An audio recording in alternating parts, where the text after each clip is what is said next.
नवीन घडामोडी पाहण्यासाठी आपल्या बारामती झटका या यूट्यूब चॅनलला सबस्क्राईब करा व बेल आयकॉन दाबा, म्हणजे ताज्या घडामोडी आपणापर्यंत पोहोचतील। महाराष्ट्र राज्याचे ग्रामविकास व पंचायत राज मंत्री तथा सोलापूर जिल्ह्याचे पालकमंत्री नामदार जयकुमार गोरे, माढा लोकसभेचे कार्यतत्पर व पाणीदार माजी खासदार रणजितसिंह नाईक निंबाळकर, भारतीय जनता युवा मोर्चाचे राष्ट्रीय उपाध्यक्ष व माळशिरस विधानसभेचे लोकप्रिय दमदार माजी आमदार राम सातपुते या त्रिमूर्तींच्या शुभ हस्ते पिलीव येथे भारतीय जनता पार्टीच्या शाखेचे उद्घाटन दिमाखात व मोठ्या थाटामाटात उत्साही वातावरणात हलगीच्या कडकडाटात व फटाक्यांच्या आतिषबाजीत संपन्न झाले।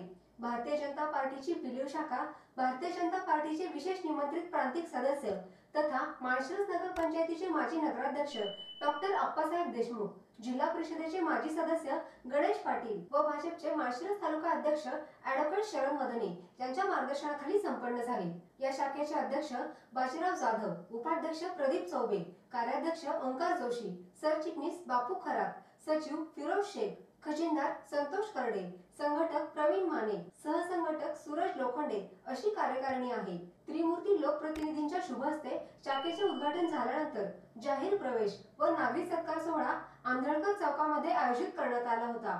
या ठिकाणी लोकप्रतिनिधींची गाडीमधून मुख्य पेठेतून वाजत गाजत भव्य मिरवणूक काढण्यात आली। पिलीवच्या मुख्य पेठेत लोकांची दुतर्फा गर्दी झाली होती।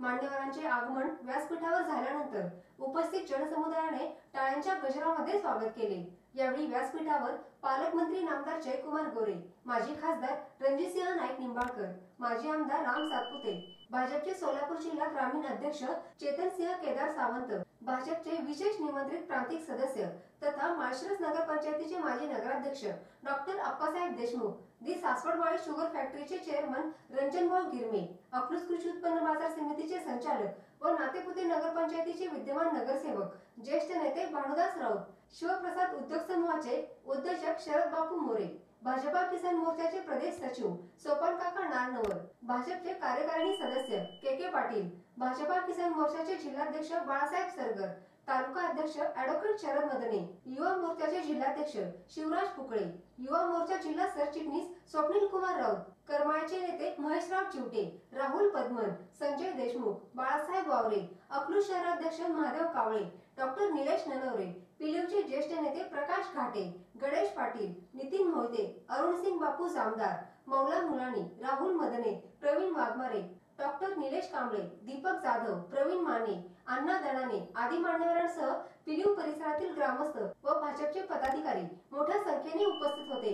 पालकमंत्री नामदार जयकुमार गोरे, माजी खासदार रणजितसिंह नाईक निंबाळकर व माजी आमदार राम सातपुते यांच्या उपस्थितीत भारतीय जनता पक्षामध्ये सोलापूर जिल्हा परिषदेचे माजी सदस्य गणेश पाटील, पिलीवचे सरपंच नितीन मोहिते यांच्यासह असंख्य कार्यकर्त्यांनी भारतीय जनता पक्षामध्ये प्रवेश केला। यावेळी व्यासपीठावरील उपस्थित मान्यवरांचा सत्कार ॲडव्होकेट सत्यजित गलांडे, प्रमोद भैस, संतोष शेंडगेसर, मेजर गलांडे, डॉक्टर निलेश कांबळे, अंकुश भैस, अनंत जामदार, अतुल नष्टे, संकेत देशमुख, राहुल भैस राजपूत, शिवम घोंगडे, फिरोज शेख, मयूर भैस, बाजीराव जाधव, प्रदीप चौबे यांनी केला। यावेळी ग्रामविकास व पंचायत राज मंत्री तथा सोलापूर जिल्ह्याचे पालकमंत्री नामदार जयकुमार गोरे उपस्थितांना मार्गदर्शन करताना म्हणाले,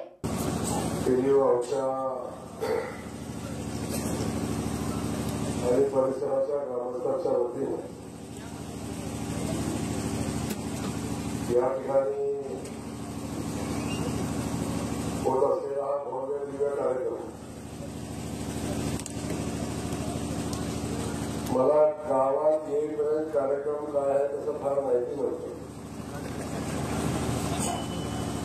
मला का बोलवलं याची मला कल्पना नव्हती, तर आमचे मित्र रामभाऊचा आदेश होता की भाऊ पिलीव यायचे, आणि रामभाऊचा आदेश असला आर्ग्युमेंट करायचा काही संबंध आहे। त्यांनी सांगितलं यायचं, मी म्हणलं येतो, त्याच्या पलीकडे कुठला विषय असं कार्यक्रमाचा गावात आल्यावर आपण सगळ्यांनी ज्या पद्धतीनं स्वागत केलं,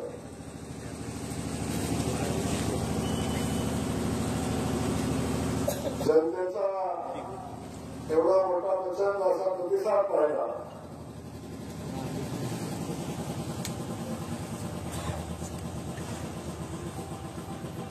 आणि खऱ्या अर्थानं दादा राजकारणात मला आता 4थी टर्म आहे. तेव्हा लोकांचे चेहरे वाचायची सवय मला आहे. आधी माझी सवय परफेक्ट आहे. मी जेव्हा जेव्हा सांगतो इथे बदल होणार आहे तेव्हा तेव्हा तो बदल परफेक्ट होतो.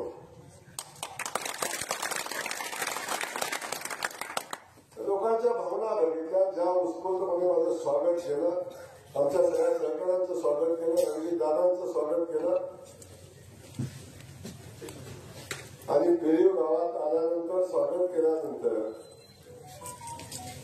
मला वाटलंच नाही की मी माझ्या तालुक्याच्या बाहेरच्या गावात आहे. मी माझ्या तालुक्यात असल्याचा माझ्या गावात असल्याची अनुभव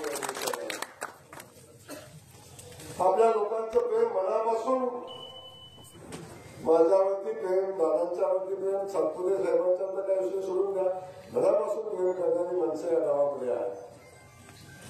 तर गावात माझं अनेकदा येणं होतं. अनेक सहकारी लोक उभे राहिले पडील आहेत, हे सगळे माझ्या संबंधित असणारे घाटाच्या वरती येऊन पिलीच्या बाबतीत कायम आपली भूमिका म्हणणारे असे माझे सगळे सहकारी या ठिकाणी उपस्थित आहेत. त्यामुळे मला कधी परत हे गाव वाटत नाही. आपण सांगितलं, पाटलांनी बोलताना सांगितलं की काय बांधावरचं काय बोलतो म्हणे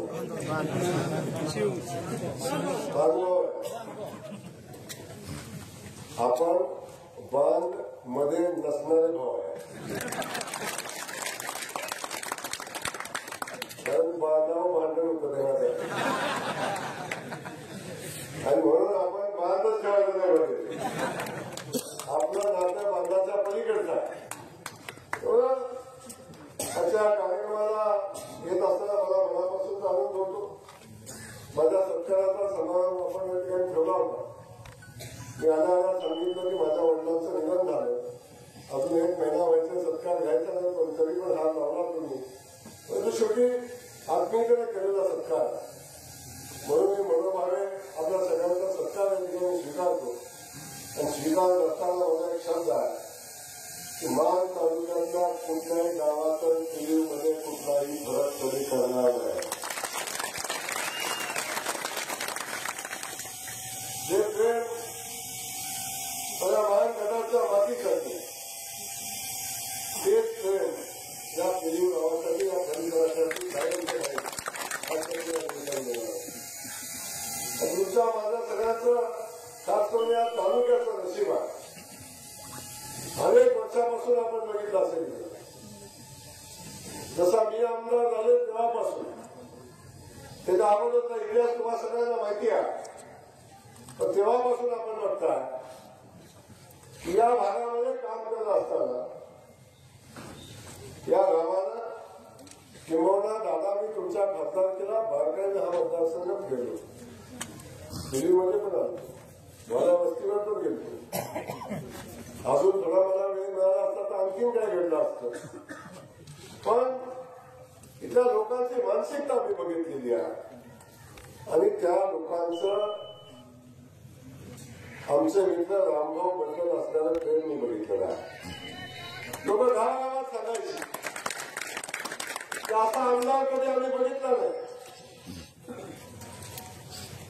आमच्या छोट्या मोठ्या कामात, छोट्या मोठ्या प्रसंगात, छोट्या मोठ्या अडचणीत आणि खास करून लोकांच्या जीवावर जेव्हा संकट आलं तेव्हा धावून येणारा देवदूत म्हणून कोणी काम केलं असेल तर आमच्या रामभाऊ केला.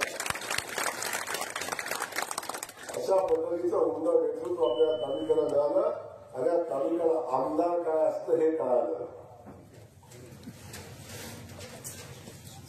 दादा खासदार म्हणून आपण काम केलं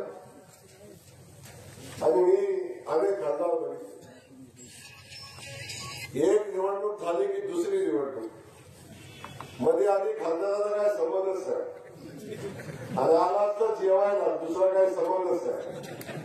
आणि तो मी सामान्याच्या घरात नवाच नाही, पुण्याच्या घरात. पण असा एक खासदार की जो आपल्या मतदारसंघाच्या कामासाठी, शेतकरी बांधवांच्या कामासाठी, माझं खासदार म्हणून कर्तव्य आहे, ते कर्तव्य पार पाडण्यासाठी लढाई करणारं नेतृत्व. माझ्या तालुक्यामध्ये, माझ्या मतदारसंघामध्ये रेल्वे आली पाहिजे. माझ्या मतदारसंघातल्या शेतकऱ्याचा शेतीमाल रेल्वेनं दिल्लीला गेला पाहिजे. माझ्या मतदारसंघातल्या लोकांचे रस्ते चांगले झाले पाहिजे. खास करून दुष्काळी भागाला पाणी मिळालं पाहिजे. अशी भूमिका घेणारं नेतृत्व या भागाचा खासदार म्हणून काम केलं. 5 वर्ष दादांनी काम केलं. दादा, मी 5 वर्षाचा लेखाजोखा जेव्हा बघतील तेव्हा लोक मनापासून सांगतील आमचा रणजित दादाच बरा होता. त्यामुळे लोकांना एकदा पारखायची संधी आहे. पारखूच्या लोकांना आम्ही संघर्ष करणार आहे. लोकांची सेवा करून लोकांच्या मनामध्ये स्थान निर्माण करणारे नेतृत्व आम्ही आहे.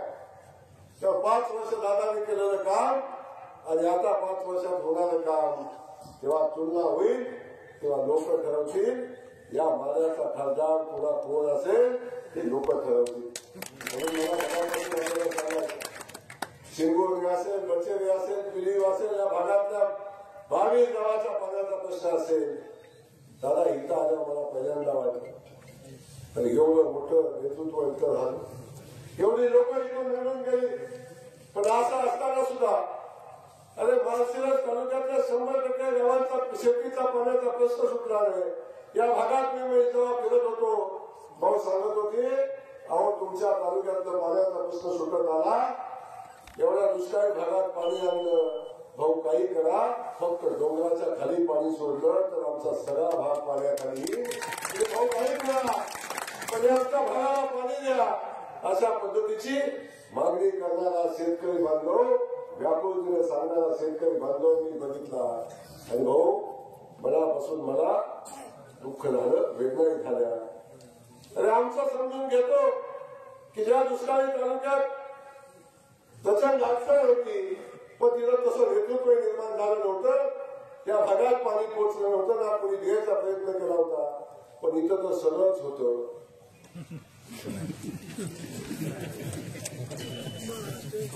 इथं तर सगळंच होतं, तरी पण आमच्या 22 गावाला पाणी का नाही हो? का पाणी नाही? का आजही मागता आम्हाला इथं आलं आमच्या शेताला पाणी जाणार पाणी मागतात. का ही परिस्थिती निर्माण झाली? ह्या पाण्याचा प्रश्न सोडवण्यासाठी खऱ्या अर्थानं जर कोणी प्रयत्न पुन्हा केला असेल तर रणजित नाईक निंबाळकरांनी केला. आज ते रणजित नाईक निंबाळकर खासदार असते तर कदाचित पाण्याचं काम अंतिम टप्प्यात आलं. त्या मातीचं जे नुकसान झाले ना, त्या मातीचं नुकसान झाले लक्षात असू शकतं. कोण कुणाचे जेवतो, कोण कुणासाठी लढतो, कोण कुणासाठी काय निर्णय घेतो. पण लक्षात ठेवा, जिरत कुणाचीच नाही, जिरती आपलीच. तुम्हाला वाटत असेल निंबाळकरांची कशी जिरली कुणाला, हसी बात नाही, जिरली आपलीच. आपलं पाणी लागल 10 कोटीचा दवाखाना मागितला पडला नाही. हा दवाखाना बघायला लागतो. काय मागितलं लोकांनी? पाटलांनी प्रवेश केला, काय मागितलं? गावासाठी दवाखाना मागितला. 25 वर्षापूर्वी 30 वर्षापूर्वी दवाखाना झाला, त्याची दुरुस्ती झाली नाही. आता पडतोय कामात पडतोय अशी परिस्थिती निर्माण झाली. मला आपल्याला सांगायचं, अरे आमदार फंड म्हणून काम करणारे आमदार तुम्ही बघितले असतील तर त्या आमदार फंडाला आमदाराला माहित नव्हतं आपण आमदार फंड कुठं वापरतो. पण खऱ्या अर्थानं विकासाचं काम कसं करायचं असतं या तालुक्याला खरं कुणी शिकवलं असेल, आमदार काय करू शकतो हे कुणी दाखवलं असेल तर आमच्या रामभाऊने दाखवलं. आणि या गावचा महालक्ष्मीच्या मंदिराचा विषय मला आठवतं, मी खासदार व्यक्तीच्या वेळी या मंदिरामध्ये बैठक झाली.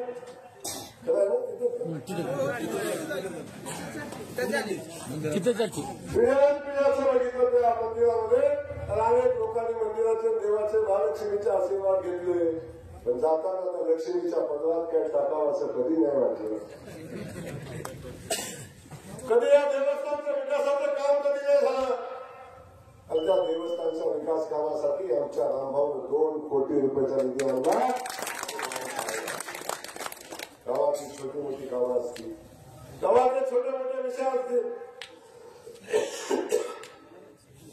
या सगळ्या विषयावर हे देण्याचं काम या नेतृत्वाने केलेलं आपण बघितलं.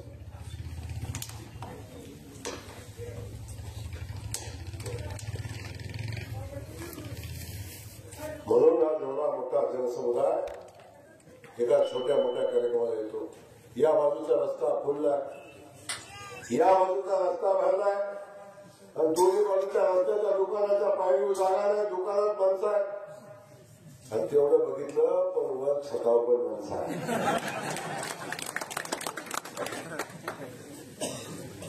आणि रामभाऊ चिंता करायचं काम नाही, महालक्ष्मी पावणारच आहे.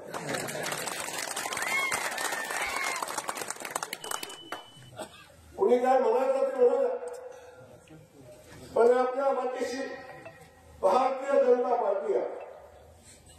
आपल्या पाठीशी पक्ष उभा आहे, आपल्या पाठीशी सरकार उभा आहे, आपल्या पाठीशी देवाभाव उभा आहे. लक्षात असू द्या, आपल्या पाठीशी देवाभाव आहे, ज्याच्या पाठीशी रामभाऊ देवाभाव आहे.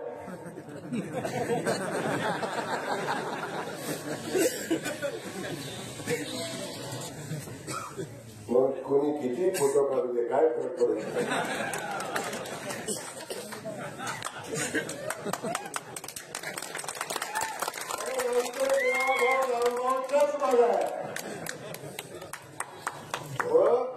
बाकी सगळा विषय बाजूला ठेवा.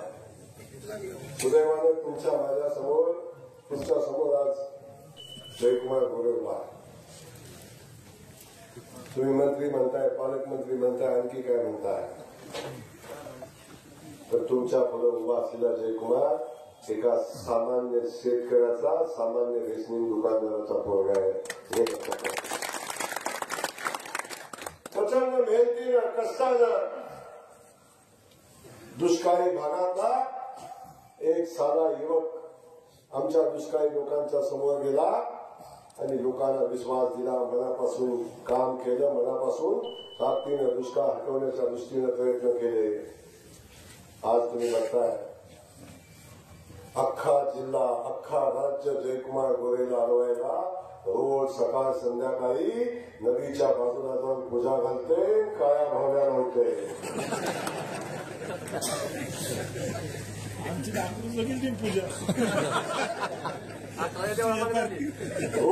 रोज पूजा घालते. अरे साध्या घरातलं पोरग आमदार 3 वेळा झालं, एक निवडणूक अशी झाली नाही की माझ्यावर केस झाली नाही. आम्हाला सवय आहे, माझ्या मतदारसंघातल्या लोकांनी केसीला बघत होते आता, पण निवडणूक आली, जयकुमार गोरेवर केस दाखल झाली नाही असं कधी झालं नाही. अडवून कधी जमलं, अडवून कधी पडलं, पण कधी थांबलो नाही. सामान्य माणसासाठी संघर्ष करत असताना आज अख्ख्या महाराष्ट्रातला सगळ्यात दुष्काळी तालुका कुठला, म्हणून ज्या तालुक्याकडे बोट दाखवायचं ते आमचा मान तालुका. महाराष्ट्रातला सगळ्यात दुष्काळी भाग कुठला, तर मान, गटाव, जत, कवठे मंकाळ, पाडी असा हा आमचा मानदेशी पट्टा. आणि त्या भागात जन्माला आलेला ह्यो पट्टा. आणि या पट्ट्यानं निर्धार केला आणि माझ्या पाठीशी देवाभाऊ उभा राहिला, माझ्या पाठीशी भारतीय जनता पार्टी उभी राहिली. बघा आज माझा मान खटाव दुष्काळ मुक्तीकडे चाललाय. आणि आज तुम्हाला सांगून जातोय, येणाऱ्या 32 दिवसाच्या आत आमचं शेतीचं पाणी तुमच्या बांधावर येणारा हिंगणीत येणाऱ्या लक्षात. ही जे 32 गावाच्या गावाला पाणी होतं, निवडणुकीच्या वेळी बघितलं, पाणी आपण आणतो म्हणून सांगितलं तर ते पाणी आता आमच्या घाटाच्या वर येणार आहे. आणि घाटाच्या खाली दादा, तो दादा घाटाच्या खाली लवकर पाणी आणा, नाहीतर ही गडी घाटावलं खाली मला वाटतं. म्हणजे कुठल्या गावात बचेरिका कुठं रेटिंग झाली, कुठलं गाव रेडल भाग ते म्हणजे आता तुम्ही तिकडं ह्याच्यात पाणी आणलंय काय आमच्या इंजबावला तिथनं खाली टाका म्हणजे आमचा तलाव मला. मी दादा शब्द दिला आहे की 1.5 वर्षात 2 वर्षाच्या आत या 22 गावांना पाणी द्यायचंय. दादानी सांगितलं दादा आता मिटिंग दादा बघा बसल्या फावती बैठक लावायला लागते, फावती करायला लागते. आता आपण पालकमंत्री माझा शब्द आहे तुम्हाला, माझा शब्द आहे रामभाऊ असतील रणजित दादा असतील या 22 गावांचा पाण्याचा प्रश्न सोडवण्याशिवाय आम्ही दोघांच्या कुठल्याही निवडणुकीला येणार नाही. मध्ये लागली तर अडचण होईल येऊ आपण पण देणार पण आहे पाण्याची चिंता नाही. तुम्हाला माहितीये पाण्याचा शब्द जयकुमार गोरेने दिला तर ती कधी फुटावत नाही. कारण देव माझ्या पाठीशी देव माझ्या पाठीशी आहे, तिकडे देवाभाव माझ्या पाठीशी आहे. अडचण काहीच नाही. रणजित दादासारखा मित्र आहे, रामभाऊसारखा मित्र आहे, आम्ही सगळे सहकारी म्हणून काम करतो आणि या भागातला दुष्काळ मुक्तीचा संघर्ष आम्ही उभा केला आहे. का आमचं एवढं काय पाप केलं आपण? कुणाचं कधी घोडं मारले, कधी कुणाचं लुटले, कधी कुणाचं खाल्ले, कुठली संस्था बंद पाडली कुठली संस्था, कधी एका शेतकऱ्याचं प्लॉटिंगची जमीन लागली, कधी एखादी पतसंस्था बोलली, कधी एखादा कारखाना बोललेला. काय मागतोय आम्ही? रणजित दादा उठतोय पाणी मागतोय, रामभाऊ उठतोय पाणी मागतोय, जयकुमार गोरे उठला तरी झोपला तरी पाणी मागतोय. काय मागतोय आम्ही? लोकांसाठी शेतकऱ्यांसाठी मागतोय आम्ही आमच्यासाठी काय मागितलं? जयकुमार गोरे आम्हाला मागतो. पण साध्या घरातली पोरं पुढे कशी चालली म्हणून घरी एवढी मोठी कळ आली. काय सांगू तुम्हाला किती मोठी कळ. लक्षात घ्या हा लढा आपल्याला पुढे घेऊन जायला नाही, सामान्य माणसाचा लढा आहे. आज राज्यामध्ये सरकार म्हणून आपण देवेंद्र फडणवीस साहेबांच्या नेतृत्वाखाली काम करतोय. 3 पक्षाचं सरकार आहे, महायुतीचं सरकार आहे. पण या सरकारच्या माध्यमातून आपल्याला या भागाचा या परिसराचा चेहरा मुळा बदलायचा आहे. मी म्हणणार चेहरा मुळा बदलायचं म्हणजे नेमकं काय बदलायचं? पाटील साहेब दवाखाना करायचा. पाटलांनी प्रवेश केला, खास करून प्रवेश केलेल्या लोकांचं मी मनापासून स्वागत करतो. आमचे गणेश पाटील साहेब तुम्ही प्रवेश केला, नितीन आत्ता प्रवेश केला, फेटा प्रवास बांधून माझ्याकडून आणता. सरपंच झाल्या तिकडे बोराटमध्ये लागता. स्वागत सत्कार केला पण इथं आल्यावर खासदार केला घावलाच नाही परत.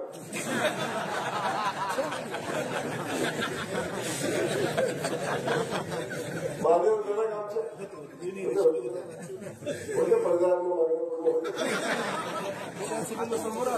महादेव जनक तंटामुक्तीचे अध्यक्ष यांनी प्रवेश केला. मौलाना आणि बापू जमादार रामदार शंकर जाधव त्यांच्यासोबत अनेक सरकारांनी प्रवेश केलेला आहे. पाटील आणि पाटलांच्या सोबत आलेली सगळी बनलेली, सरपंच बाकी सगळी बनलेली. एवढा शब्द पाटील तुम्हाला देतो, तुम्ही विश्वासानं सोबत आलेला भारतीय जनता पक्षामध्ये प्रवेश केला. तुम्ही पहिल्या भाषणात काढलेला प्रत्येक शब्द पूर्ण करण्याचा शब्द जयकुमार गोरे दिला. ते मागितलं लाडे वस्ती आणि कुठली वस्ती? पठाण वस्तीचा रस्ता मागितला. पण माझा एक आहे ना लाडे वस्ती पठाण वस्ती 1000 लोक राहतात असं म्हणतात. त्यांचं मतदासाचे असतील ना, असतील ना. कोण कोण आले लाडे वस्ती पठाण वस्ती करत आहे का? म्हणतो कमी एक माणसं जलवस्तीचं कोणतं आहे असं असं रस्ता आहे का तिकडं? पाहिजे का? पाहिजे ना. आता मी इतकं सांगतो, आता महालक्ष्मी पॅनलवर राहते ना, निवडणूक लागते.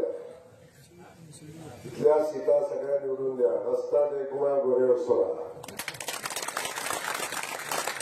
मुख्यमंत्री सडक योजनेतनं हा रस्ता पूर्ण करायची जबाबदारी माझी आहे, कारण मुख्यमंत्री सडक योजना माझ्या खात्यावर आहे, माझ्याकडे. कोणतं रिव्ह्यू सांगेल मी मंजूर करतो म्हणून सांगितलं की माझ्या खात्याकडे आहे, आणि माझ्या खात्याकडे पत्र सुद्धा देऊ शकत नाही कोणी, ध्यानात ठेवा. काय तेवढं सांगतील आम्ही करतो मंजूर, पण माझा शब्द पठारच नाही. पिढ्यानपिढ्याच्या रस्त्याचा प्रश्न सोडवायचा शब्द जयकुमार गोरेचा आहे. फक्त सीट पडू द्यायची नाही एवढीच काळजी घ्या. दवाखान्याचा विषय आपण सांगितला. या दवाखान्याच्या बाबतीत 5 कोटी रुपये इमारतीला लागतात. आता पुन्हा शब्द देतो तुम्हाला, मी आरोग्यमंत्री नाही, पण जिल्हा परिषदेच्या अंडर हे सगळं येतं. दवाखाने हे सगळे जिल्हा परिषदेच्या अंडर येतात. पहिल्या टप्प्यात 5 कोटी रुपये पिढीच्या दवाखान्याला निवासस्थानं बाकीचे आहेत ते करून घेऊ, पाटील काळजी करू नका. आता तुम्ही काम करणाऱ्याच्या कल्पात आला, बिलकुल चिंता करू नका. आणि इथं मुद्रा घालायला लागत नाही, इथं सन्मानानं स्वाभिमानानं खांद्याला खांदा लावून काम करा.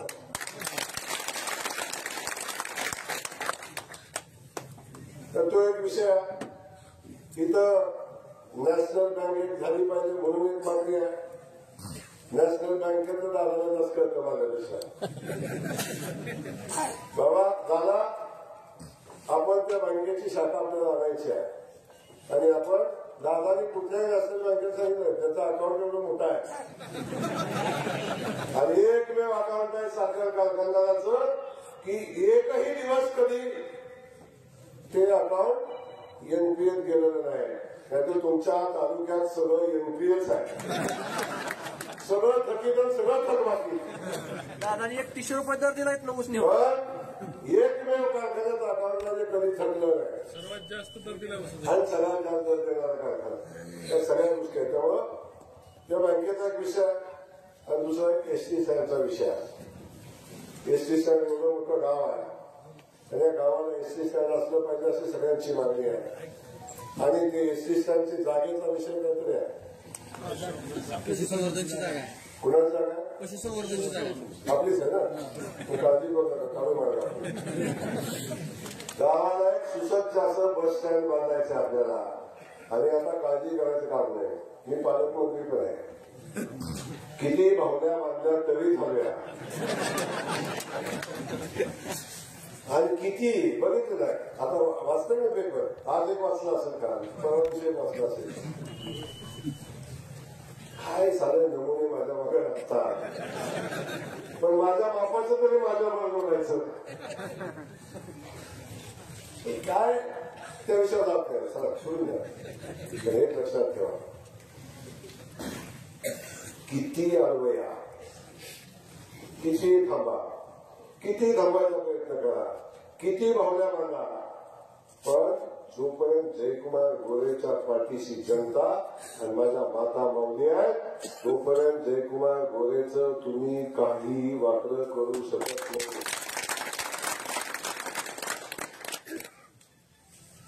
किती प्लॅनिंग करा, पण असं होत नाही. कुणाचंही वाईट करून जाणार कधीच वाईट होत, आणि जो वाईट करतो त्याचं कधीच चांगलं होत.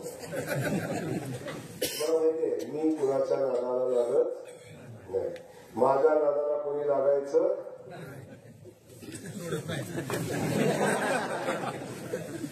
आणि माझ्या नादाला लागला, हम किसी के रास्ते में जाते नहीं, जो हमारे रास्ते में आते उसे छोड़ते नहीं. आपल्या समाजाने. दुसरा विषय झाला, सावध टप्प्यात आल्याशिवाय मी कधी हात लावत. आता सावध टप्प्यात आले, थोडीशी वाट बघा. आता सावध टप्प्यात आले, थोडीशी वाट बघा. आज काही जास्तीचं बोलणार नाही, पण जाताना एवढंच सांगतो रामभाऊ, आपण या गावाच्या विकास कामाच्या बाबतीत, अरे माझ्याकडे सगळंच आहे, 25-15 माझ्याकडेच आहे. गावातला रस्ता, अंतर्गत रस्ता, स्मशानभूमी, सभा मंडप, जे काय करायचं सगळं माझ्याच खात्यात आहे. दुसरं खातच करू शकत नाही. आणि बाकीचे उरलं सुरलं जनसुविधा बिनसुविधा सगळं डीपीडीसीत आहे. तिथे मीच पालकमंत्री आहे. तेव्हा का कुणीही लक्ष नाही लावली, कुणीही पाण्याचा विषय काढला तरी मंत्र्यांना उत्तर देताना सांगितलं की या पाण्यासाठी रामभाऊ सातपुतेनं आणि रणजितभाई हे तर खरी कामाची पावती आहे. त्यामुळं इथं काही जरी करायचं असलं तरी गाव विकास खात्याच्या माध्यमातूनच करायचं. तर माझी सांगणं आहे, मी गावाला नाही बोलणार, तर मी जनतेचा सेवक आहे. मी भारतीय जनता पक्षाचा कार्यकर्ता आहे. मी देवेंद्र फडणवीस साहेबांचा मावळा आणि माझ्यावर पोलीस गाड्या फिरवून फोटोग्राफ घेऊन फिरायची जबाबदारी नाही माझ्यावर. माझ्यावर गावखेड्यातल्या माणसांच्या समस्या सोडवायची जबाबदारी आहे, त्यांची सेवा करायची जबाबदारी आहे. म्हणून तुम्हाला एवढंच सांगतो की या गावामध्ये पिलीव गावासाठी जे लागेल ते काय माझं नातं पिलीवचं खूप जुनं आहे. तिथं माझे पाहुणे वगैरे आहे आणि काय गोष्ट आहे. तुम्हाला या पिलीव गावाला काही कमी पडून देणार नाही. महालक्ष्मीला 2 कोटी रुपये तुम्ही दिले, रामभाऊ 2 कोटी रुपये दिले. त्या महालक्ष्मीच्या मंदिराचा बळवंत तीर्थक्षेत्रामध्ये समावेश करण्याचा प्रस्ताव देण्याचा आदेश, प्रस्ताव सादर करण्याचा आदेश इथूनच मी जिल्हा परिषदेच्या सीओला देतोय. 1 महिन्याच्या आत प्रस्ताव मंत्रालयात पोहोचला पाहिजे आणि मंत्रालयात प्रस्ताव आल्यानंतर फक्त 15 दिवसात त्या प्रस्तावाला मान्यता देण्याची जबाबदारी जयकुमार गोरेची आहे. आणि एकदा आमचं महालक्ष्मीचं मंदिर बळवंत झालं की त्याला 5 कोटी रुपयाचा निधी जयकुमार गोरे देणार. लक्षात असू द्या, 5 कोटी रुपये. पहिल्या वर्षी 2, दुसऱ्या वर्षी 2, तिसऱ्या वर्षी राहिलं. प्रत्येक वर्षी रामभाऊ 2 कोटी धरून चालला. त्यामुळं बिलकुल चिंता करू नका. या गावाला काही लागेल ते द्यायची भूमिका आहे. पण मी काय जाताना वागणार आहे तुम्हाला काय काय एवढं सगळं काम करायचं ग्राम विकास खात्याकडे. तर ग्रामपंचायत पाहिजे का नगर पाहिजे का नको सगळं. मग ती ग्रामपंचायत आपलं सरपंच झाल्यानंतर पाटील विभाग आहे हे सगळंच. मागची जुनी टीम आहे, बाकी सगळी जुनी तर भारतीय भाऊ कधी नव्या सगळे नवीच नावं घेतात आणि भाऊ आमच्याकडे बघणार. शेवटी एक लक्षात घ्या, जुनी नवी सगळी मिळून आपण ताकदीनं काम आपण करायचं आणि पुढे जायचं आहे. म्हणून माझी पुन्हा एकदा आपल्या सगळ्यांना विनंती आहे, आपण सगळ्यांनी मिळून ताकदीनं काम करू आणि या गावाचा विकास करू, परिसराचा विकास करू. आमच्या रामभाऊंनी सांगितलं की याला नगरपंचायतीचा दर्जा पण आपण मिळवून देऊ. आता जे जे काय पुढे करायचे बघू, पण एवढा लवकर माझ्या ग्रामविकास खात्याकडून रामभाऊ काढू नका, कारण त्याला मी मजबूत आहे. जेव्हा मी नसेल तेव्हा जावाच करत तुम्ही नगर विकास करत. आता मी आहे ना इथं, गाव विकास खात्याकडून काय कमी पडणार नाही अशा पद्धतीची भूमिका आपण घेऊ. पण माझी पुन्हा एकदा आपल्या सगळ्यांना विनंती आहे की आपल्या लोकशाहीनं खूप मोठी ताकद आपल्यामध्ये निर्माण केली आहे. खूप मोठी शक्ती तुमच्या मतामध्ये आहे आणि आपलं मत हे योग्य ठिकाणी गेलं पाहिजे. आपलं मत चांगल्या माणसाच्या पाठीशी राहिलं पाहिजे. एक नेतृत्व जर 5 वर्ष मागे गेलं, एकदा 5 वर्षासाठी एखादं नेतृत्व चांगलं बाजूला गेलं तर गावाचा 10 वर्ष 15 वर्षाचं नुकसान होतं. की होऊ नये याची काळजी आपण घ्यावी, एवढंच या ठिकाणी आपल्याला सांगेल. बाकी अजिबात चिंता करायचं काम नाही. पाटील आपल्या सगळ्या सरकारला आणि माझ्या पुण्या सगळ्या सरकारला म्हणजे एवढंच सांगणं आहे. बाकी अजिबात चिंता करू नका. या भागात आताची गाडीला चावी दिलेली आहे, चावी दिलेली आहे. पण माझ्या गाडीची चावी ही कधी थांबणार नाही. या भागामध्ये ज्या पद्धतीचं राजकारण चालू आहे त्या सगळ्या राजकारणाला आपल्या सगळ्यांना मिळून आपल्याला लढायचं आहे. त्यासाठी आपण सगळ्यांनी पुन्हा एकदा रामभाऊच्या पाठीशी उभं राहावं. गावातल्या सगळ्या नेतृत्वाच्या पाठीशी उभं राहावं अशा पद्धतीची विनंती आम्ही करतो. अनेक नेते बसले आणि भाषण चालू झालं मी कुणाचंच नाव घेतलं नाही. माझी विनंती आता होऊन गेले सगळं नाव घ्यायचं नाव नाही गेले. आता नावाचं माफ करा. आता तुम्ही माफ केलं तरी काय बघायचं मी मंत्री तर होईल म्हणायला वेगळा काय बिघडायचे. पण आता काय होऊन गेलं. आता आधी घ्यायला पाहिजे की आपण घेतलं तर सेवक घेऊन काय उपयोग. तर सगळ्यांची क्षमा वागतो. आपल्या सगळ्यांचं नाव घ्यायचं राहिले तर आपण सगळे सहकारी स्वतः बोलू. सगळ्यांचं मनापासून या ठिकाणी धन्यवाद व्यक्त करतो. मला बोलवलं, दादाला बोलवलं, आमच्या अंबावकर या ठिकाणी आमचा सगळ्यांचा सत्कार केला. जय हिंद, जय महाराष्ट्र.